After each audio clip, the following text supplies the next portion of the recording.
Today we are joined by Shwetank Verma, co-founder at Leo Capital based out in Singapore.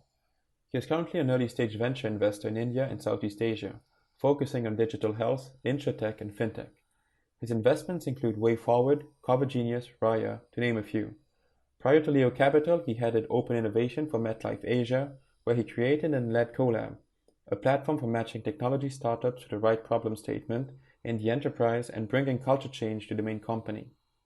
Shwetank has extensive experience in emerging markets, particularly in India, Vietnam, and Malaysia, and in emerging technologies like AR, VR, AI, blockchain, and IoT.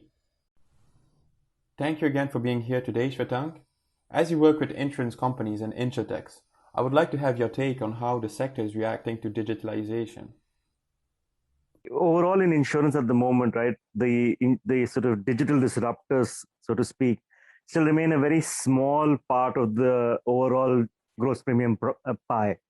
If I take the US as an example, right, so Lemonade, which sells renters insurance, the renters insurance market in the US is about $8 billion, and Lemonade currently has sort of $200 million of that.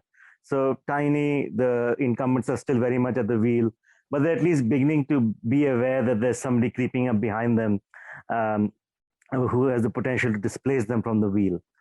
I think the awareness is there, but the urgency is still not there. But urgency to do things or urgency to commit to massive change in these large insurance organizations is still missing.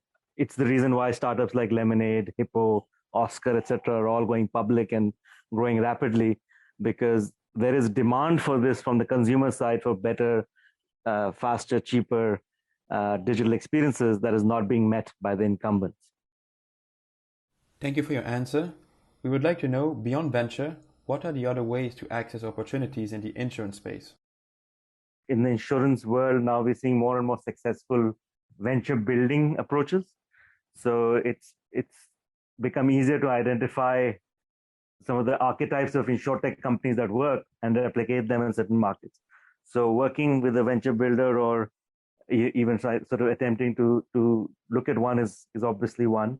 Insurance is a capital intensive business, and there is a lot of hunger for capital from a lot of these up and coming new insurtech companies and new insurtech carriers.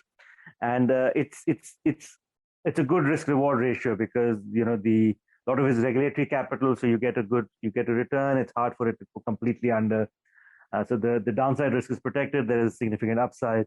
So those are sort of two options that come to the top of my mind. Thank you, Shwetank. Our past and actual cohort is looking to partner with multinationals. You've headed Open Innovation at MetLife Asia. What advice would you give founders to enter, implement, and adapt their technology to enter such firms?